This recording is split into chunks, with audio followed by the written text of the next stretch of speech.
Hey everyone, welcome to the Web3 Music Wrap-Up, helping musicians, collectors, and enthusiasts stay plugged in as we work to change the industry. I'm Russ, and today we're going to be covering the latest projects, initiatives, and resources that anyone involved in the space needs to know about.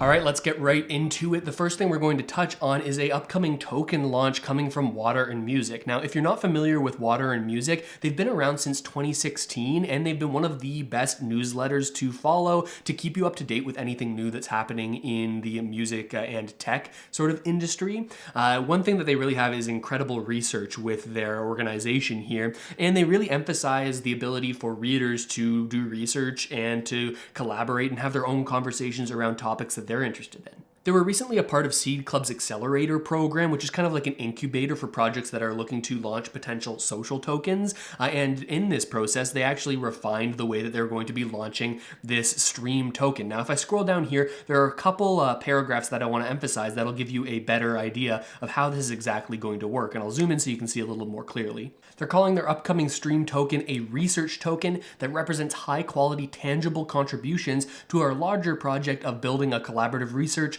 knowledge sharing, and community building in music and tech. And here they talk about the Stream token and how it will have no inherent financial value, but the token will function primarily as on-chain credit for people who want to contribute across their Discord server, editorial and research verticals, in-person events, and more. They say that eventually the ownership of these tokens will give you governance rights and a say in how Water and Music proceeds going forward. Now, there are only a limited number of ways that you can get involved with this organization. The first one is to join their Discord, but in order to join their Discord, you need to be a subscriber to Water and Music, which I believe is around $200 US to stay up to date with that and to also be allowed into their Discord. Now, once you're in their Discord, you can participate by researching and by actually writing things for Water and Music, and as a result, you can get rewarded in Stream tokens. It's very likely that all of the contributions that will be qualified for the initial airdrop of this token will have already been made, but if you're interested and this sounds like something up your alley where you would be able to research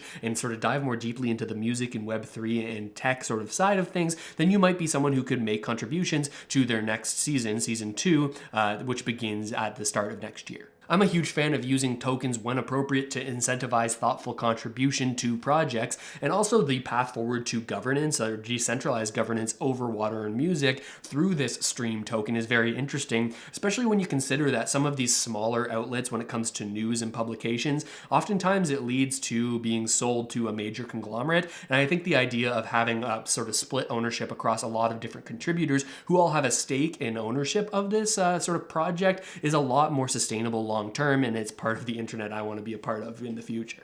As always, there are links in the description so you can check that out if you want to get a little bit more information. But now we're going to move on to our next subject, which is SongADAO by Jonathan Mann. If you have never heard of Jonathan Mann, he's a musician that about 12 or 13 years ago decided he was going to indefinitely write a song every single day. After clearly diving deep into the Web3 space, Jonathan decided to change this Song a Day project into a DAO called SongADAO. Clever name, right? The way that this is going to work is that this decentralized organization will work together to accomplish a certain set of goals pre-outlined by Jonathan. The base goals from the outset, which could be altered in the future, but we'll get into that in a second, are to promote daily acts of creation, big and small, to help Song a Day be heard far and wide, to steer the future of the entire project, to make cool stuff together, and to help other musicians make a living from music. In order to join the DAO, you have to first own a Song a Day NFT, which will then give you the ability to mint a profile picture project, and that individual NFT that you've now newly minted will be your ticket into the DAO. But here's where things get interesting.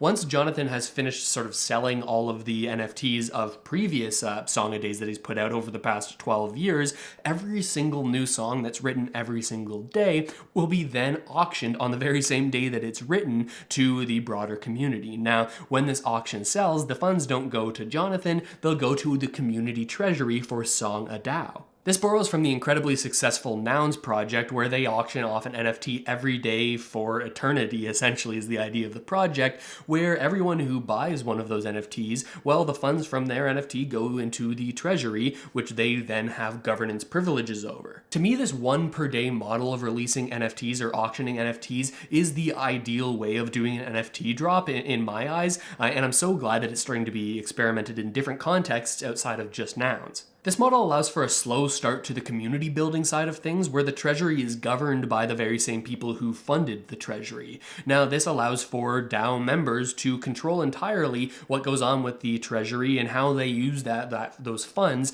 to achieve the goals that Jonathan has set out initially, and potentially even with this DAO create new goals and new strategies to accomplish various things that the broader community decides upon. I'm super interested to see how this plays out, and I'm curious about how releasing a larger amount of NFTs, the ones over the past years, before starting to have this slow start to governance and treasury building will affect things, but I definitely think that it's fair for Jonathan to be compensated for what amounts to over a decade of work. Next up, we have Good Karma Records, which is a record label DAO, and it recently went through its initial fundraising phase.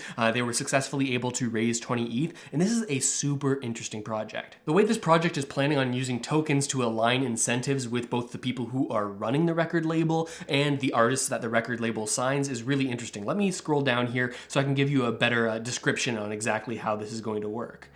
Maybe I missed it. It's just, yeah, right up here. Because Good Karma Records also retained a portion of tokens and they weren't just all sold during this pre-sale, they have the ability to reward Karma tokens for various actions that happen within the DAO, within the record label DAO. They say here that members are going to be able to earn Karma for signing artists to the label, doing creative work, and contributing to the day-to-day operations of the DAO. But also, this is what's super interesting, is that artists who are signed to the label are also going to get Karma, a base amount of Karma, which is the governance token for this DAO, and they may actually receive more based on voting that the DAO does itself, maybe depending on the size of the artist, and they want to like more heavily incentivize a larger artist to come on. They have the flexibility to do that. But what's most interesting about this is that it really aligns the incentives of both the record label and the musicians who are part of that record label, whereas in the previous model, it's been very extractive from the artist side of things, right? Like you got the record label that's getting most of the profit, especially on the indie side of things. A label where both the artists have ownership, but also the people who are required to support those artists in order for them to be successful have ownership is a great model because you have those incentives that are aligned, right? It sort of puts aside the ability for this label to extract most of the value from the artist, because now when the label extracts value from the artist, well, the artist is also getting some upside on that because they have ownership over the very thing that they're providing value to. Next up, and this is more on the technical side of things, but it's very, very important for the future of music and NFTs, is a living document that's being developed currently right now called a Better Music NFT Metadata Standard, and it's put together by a bunch of different people who are deep inside of the Web3 music space, from different projects too. So this is something that's very cross-community and very collaborative as we work to build out better metadata for music NFTs. Now let me get into a little bit of what exactly that means.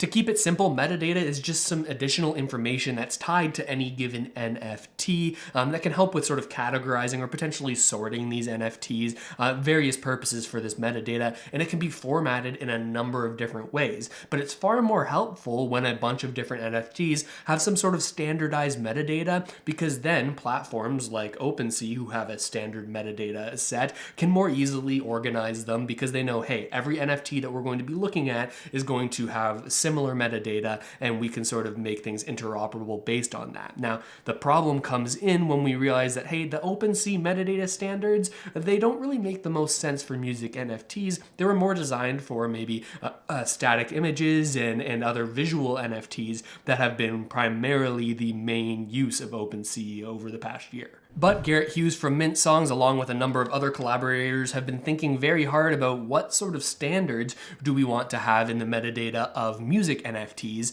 and they've come up with quite a long list here: lyrics, genre, label, BPM, and key, many others along here. One thing that really piques my interest is actually having metadata that points to the stems and the samples that are actually used to create the music. I think that this has a lot of potential in the future when it comes to building Web3 apps that have interoperability, not just to display different NFTs, but also potentially to remix songs and to take aspects of one song and sort of mash them into the other and have some sort of protocol that would allow you to do this. There's honestly endless possibilities, and we don't even know what the end limits are of the creativity that could come from this on a tech side of things. If you're someone who's interested in this and likes to get a little more technical, there's a link in the description where you can take a closer look at that document and give it a thought and see what you could potentially add to their ideas. But now we're going to move on to a huge thread from BlockchainBrett, which is incredibly helpful if you're looking to break into this NFT music space. If you're in the music Web3 space already, you may have already heard of BlockchainBrett, one of the most prolific collectors and seemingly involved with every interesting project that's going on these days. But he put together this thread that has a lot of information. First, a sort of summary of why the music NFT space and music Web3 space is so interesting. But one resource here is also this sort of list of tons of different resources and tons of different projects that are going on. So if you're looking to get oriented in this space quickly, this is a good thread to start with. We have links for creation of NFTs. We see Catalog, Join Royal, Arzora, Mint Songs, all of these projects, also musician DAOs, communities and distribution, engagement and curation, production. There's so many different categories of resources that you can take a closer look at if you want to further your education. Of course, on top of subscribing to this channel, when I'm hopefully going to be covering many of these projects in video format. But if you want to get ahead of the game, make sure to check out that thread. Again, link is in the description for BlockchainBrett's put together thread here. Also, there's going to be a link to the Mir post that I think that he put together, which this Twitter thread is a shortening of. And finally, you should give Henry Chatfield a follow here on Twitter. Henry's been doing a great job of putting all of the different Twitter spaces and Discord calls and any other community calls that are happening with all of these different projects. He's been putting them out and tweeting them with all in one spot, so you can kind of keep on schedule with what you want to sort of listen in on. And if you don't see it on Twitter, there's also a community calendar that Henry's been putting together, so I'll link to that in the description. Hugely helpful because in this space, just like most of the other Web3 crypto spaces, things tend to move quickly and it's hard to stay on top of everything. So huge thank you to Henry for putting that together for everyone who wants to follow along. But that does it for today. If I missed anything that you think I probably should have covered in this video, let me know either in the comments of this YouTube video or over on Twitter. I'll be checking my replies there. So if anyone wants to sort of hit me to something that I might not know about yet, that's a great place to do it. And with that said, thanks so much for watching, everyone. I really hope this video has helped you out at least a little bit, and I'll see you next time.